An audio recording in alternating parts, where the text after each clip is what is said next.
জুলাই হত্যাযজ্ঞ ও নৃশংসতার দায় শুধুমাত্র ব্যক্তিগত নয়, এটা রাজনৈতিক অপরাধ। এমন কথা উল্লেখ করে আওয়ামী লীগ দলের বিরুদ্ধেও বিচারের মাধ্যমে ব্যবস্থা নেওয়ার দাবি জানিয়েছেন জুলাইয়ের অন্যতম যোদ্ধা ও জাতীয় নাগরিক পার্টি এনসিপির আহ্বায়ক নাহিদ ইসলাম। জুলাই আগস্টের গণহত্যায় মানবতাবিরোধী অপরাধের মামলায় সাবেক প্রধানমন্ত্রী শেখ হাসিনা সহ ৩ আসামির বিরুদ্ধে সাক্ষ্য ও জেরা শেষে একথা বলেন তিনি। এ সময় ন্যায় বিচার প্রত্যাশা করে আসামিদের কঠোর শাস্তির দাবিও করেন নাহিদ। পরে চিফ প্রসিকিউটর তাজুল ইসলাম সাংবাদিকদের বলেন, ট্রাইব্যুনাল আইনে দল হিসেবে আওয়ামী লীগের বিচারের সুযোগ আছে।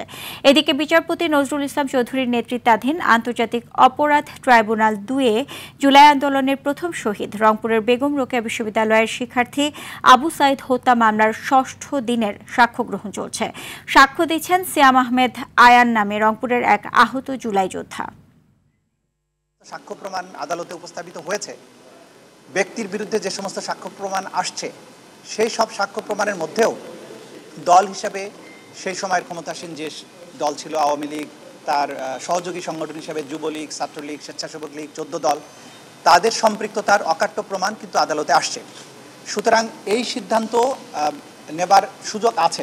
আওয়ামী লীগকে অবশ্যই দলগতভাবে বিচারের আওতায় আনতে হবে। বিচারের মধ্য দিয়েই আওয়ামী লীগের ফয়সালা করতে হবে, এটা আমরা বারবারই বলেছি। আওয়ামী লীগের এখন যে রাজনৈতিক কার্যক্রম অস্থায়ীভাবে নিষিদ্ধ করা হয়েছে, এটা কোনো স্থায়ী সমাধান না। আওয়ামী লীগকে বিচারের আওতায় এনেই তাকে যদি আমরা নিষিদ্ধ করতে পারি, এবং শুধু আওয়ামী লীগ নয়, আওয়ামী লীগের সাথে যারা ফ্যাসিবাদের দোসর ছিল তাদের সবাইকে আসলে বিচারের আওতায় এনে এর রাজনৈতিক এবং আইনগতভাবে